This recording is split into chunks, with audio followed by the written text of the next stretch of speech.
გვესმის, რომ ინვესტიცია, როდესაც შემოდის, ეს ქვეყნისთვის კარგია, მაგრამ იმ ქვეყანაში, რომელიც განვითარებადია, რომელიც განვითარებული არა, ვიღაცას შეეშლება, რომ საქართველო ან ინგლისი ან საფრანგეთი ან სხვა ქვეყნები, სადაც რეალურად აი ამ უკონტროლო მიგრაციამ ნახეთ სანამდეც მიიყვანა, ხო, რა ვიცი, ჩვეულებრივად ხდება ქუჩაში ვანდალიზმი, ჩვეულებრივად უკვე საფრანგეთში რაღაც სტატისტიკას ვკითხულობდი, პირველი სახელი, ანუ რომელსაც არქმევს ახალ დაბადებულ ბავშვს იქაური მკვიდრი არის მუჰამედი, ხო? ანუ ეს ხდება ევროპაში. მთელი პარადოქსი ის არის, რომ ამაზე პრემიერმაც ისაუბრა ერთ-ერთ გადაცემაში და ეს არგუმენტად გამოიყენა, ოღონდ რა თქმა უნდა ეს თავის ვიწრო პარტიულ წრილში დასავლეთთან ოპონირებისთვის და ამ დროს ხდება ეს.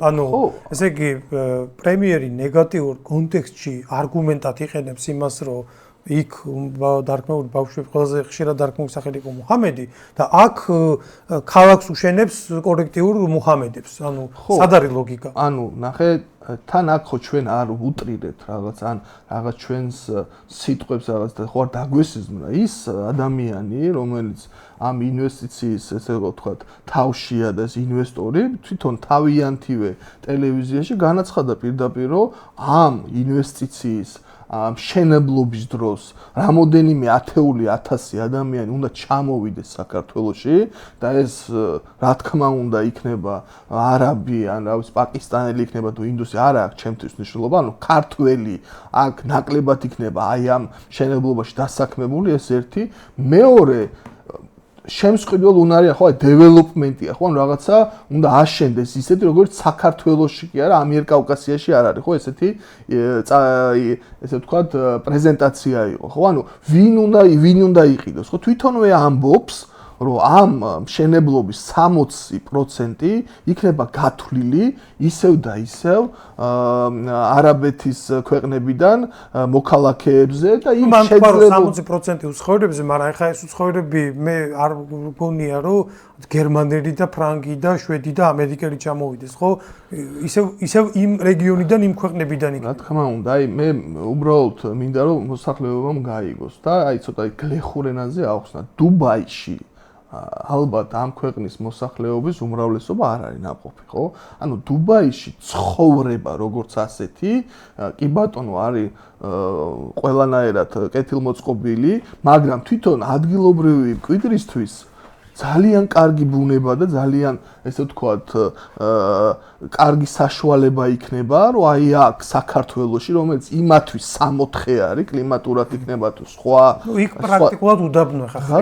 რა თქმა უნდა და ძალიან დიდი მოგებითაც და ძალიან დიდი ესე ვთქვათ ყურადღებით უყურებენ, ვისაც ფული აქვს იქაურ ესე ვთქვათ მოსახლეობას, რომ აი აქ საქართველოში შეიძინოს ისეთ მშენებლობაში ესე ვთქვათ ფართი, სადაც პრობლემა არ ექნება 60%-ზე მეტი ისევ თავიანთი ქვეყნის მკვიდრები და ანუ ერთი რელიგიის და ერთი შეიძლება მწამსის ხალხი იყოს. ხო ანუ ჩვეულებრივად საქართველოში შენდება კომპაქტური არაბული დასახლება, სადაც ქართველებს მე არ ვლაპარაკობ, ჯერ ესეთი მე რომ მქონდეს იმდენი საშუალება, რომ იქ ვიყიდო ეს აპარტამენტი, ხო აი რავი, რატომ უნდა ვიყიდო? მქონდეს საშუალება არის, იმიტომ რომ იქ არ იქნება ის გარემო, სადაც უბრალოდ შენი ცხოვრობ. იქ 60% თუ იქნებიან უცხოელები და მოდი ვთქვათ არაბები რა, არნაირი მე კიდე გავიმეორებ, ხა იქ არ იქნებიან ევროპელები. მე ეჭვმეპარება ხა აქ გერმანელი და ფრანგი და ირლანდიელი და შოტლანდიელი ჩამოვიდეს და იქ იცხოვროს. ძალიან ეჭვმეპარება. ისინი იქნებიან, ხო? შესაბამისად, ერთი ჩვენს მოქალაქეებს სადაც არ აქვს საშუალება იქ შეიძინონ. არ არის ხა პირიქით ჩვენი მოქალაქეები ყიდიან აქ სახლებს და მიდიან, განსაკუთრებით რეგიონებიდან ხალხი იცრება, ეს ახალი ამბავი არ არის, მაგრამ რომ მქონდეს აი მართლაც შენი თქმის არ იყოს, მე მაგალითად არ ვისურვებდი იქ ცხოვრებას, სადაც გარშემო აბსოლუტურად შეუთავსებელი კულტურის ხალხია. რა თქმა უნდა, ჩვენ უბრალოდ მე ხანდახან ჩნდება ისეთი დაბეჭდილება, რომ ამ თავრობის წევრები, ის ხალხი, რომელიც ცდილობს ეს გააპრაოს, ის ხალხი, რომელიც ხვდება რა პრობლემა იქნება, მაგრამ რატომღაც ჩუმად არის, აი ქალაქში არ დადის, ან სოციალურ ქსელში ვერ ხედავს რაღაც ვიდეოებს, რა ხდება ქვეყანაში, რამოდენიმე ფაქტი შემიძლია ჩამოთვალო უკვე როგორც ეთნიკური კონფლიქტი მოხდა ქუჩაში, ხო?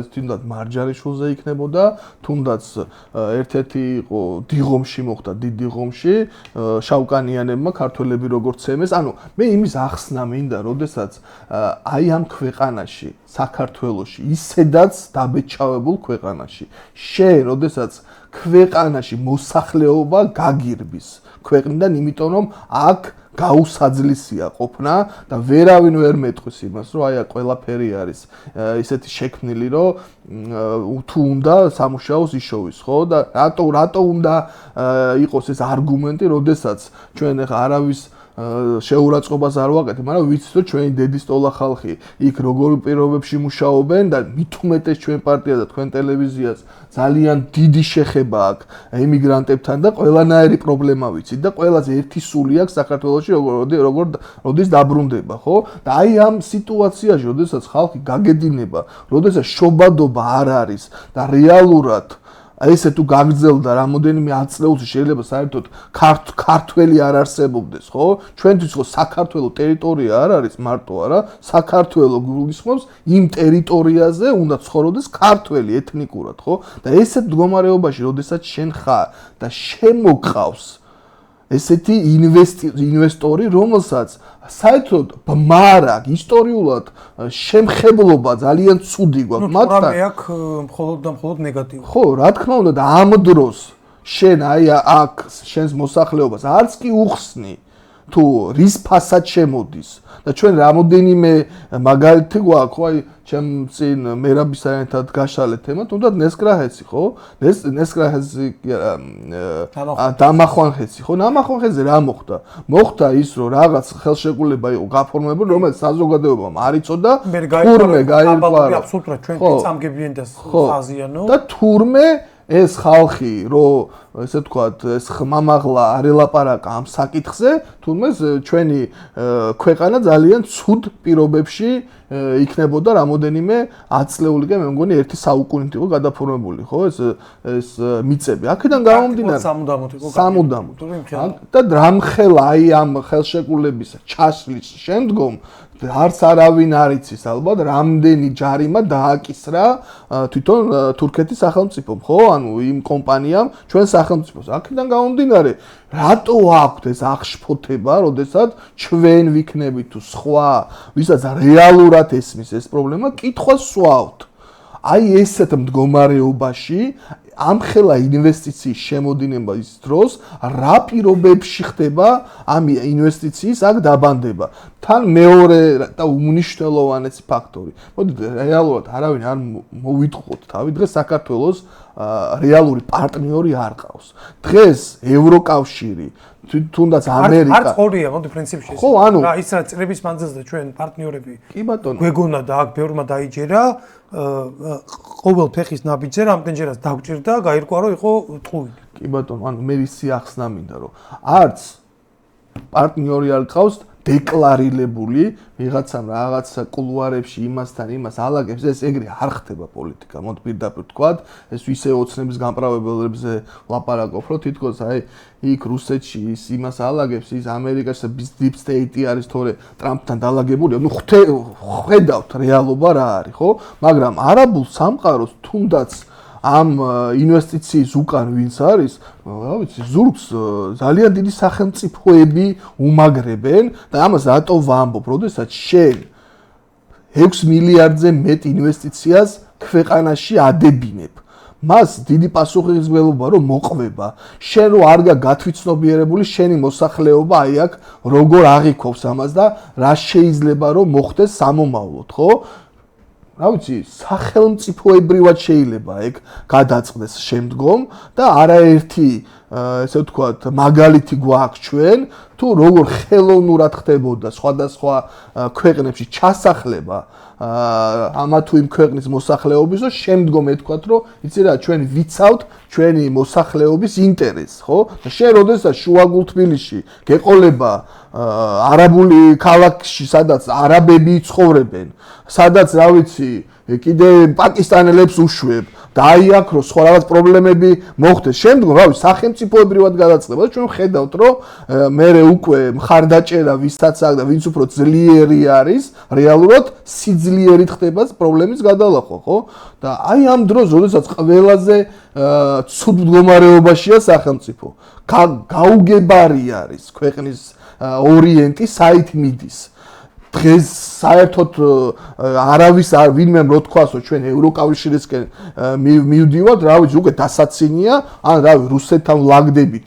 ესე ვთქვათ, იმიტომ რომ ეგზისტენციალურად ეს მნიშვნელოვანია, რომ იგივე უკრაინის მდგომარეობა არ გავიზიაროთ, ესეც სასაცილოა. ვერაფერს ვერ ვხედავ. ამ დროს შენ აზიურს და არაბულ ინვესტიციას რო უშვებ, ხო უნდა იფიქრო ამაზეც, მაგრამ მე პირდაპირ ვლაპარაკობ, ეს არავის არ აქვს გათვითცნობიერებული, ან აქვს, მაგრამ რეალურად არ აინტერესებთ.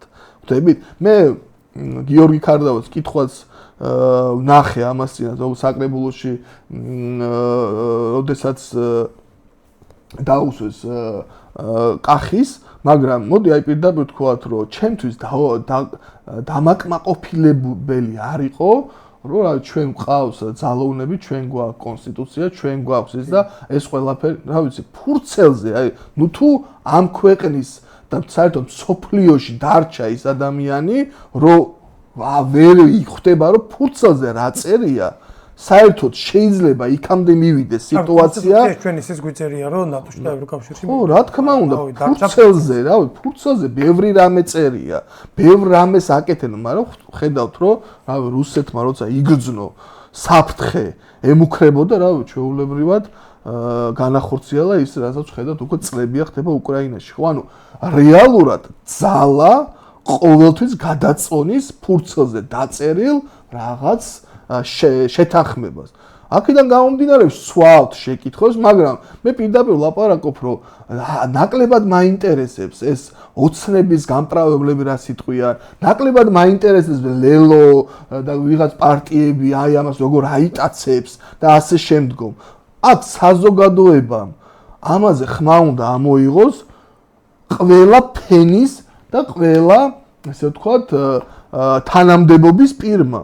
რეალურად, რავი, ამ ქვეყნის მოქალაქეები ვართ და გვაინტერესებს. ჩვენ ძალიან კარგად გვახსოვს ამერიკელების ნათქვამი, თუ რამდენი მილიარდი ჩადეს აი ამ 10 წლეულების დროს, მე მგონი 6 მილიარდია ლაპარაკი, ხო? ანუ წარმოიდგინე 30 წლის განმავლობაში, ხო?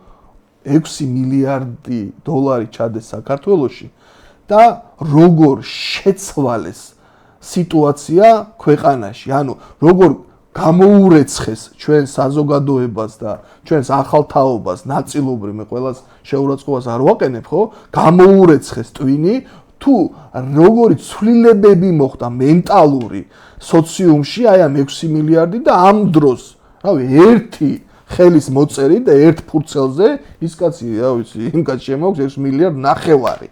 და შენ როგორ აი, ნუ თუ აი ამ ქვეყანაში ეგრე ხარ დაბადებული, რომ ვერ აზროვნებ, რომ 6 მილიარდ დოლარს ქვეყანაში არავინ არ ჩაგიდებს, შენ რო კარგად იყო მარტო და იქ რამხელა ვალდებულებები არის, შენ ნუ თუ ვერ ხედავ ირლანდიაში იქნება, ინგლისში იქნება, საფრანგეთში იქნება, თუ რამდენი ქვეყანა ჩამოთვალო, სადაც უკონტროლო მიგრაცია ხდებოდა წლების განმავლობაში, დღეს რა ხდება და შენ იმ ქვეყანაში, სადაც რეალურად ტერიტორიები გაქვს ოკუპირებული, 20%-ზე მეტი არის ოკუპირებული და კიდე შენივე ნებით, ასე ფოტონოზზე აძლევ რამოდენიმე ჰექტარს ქალაქის, ესე ვთქვათ, ერთ-ერთ ულამაზეს ადგილას, ისე რომ ანუ ქვეყნის მოსახლეობამ საერთოდ აზრზე არ არის რა ხდება.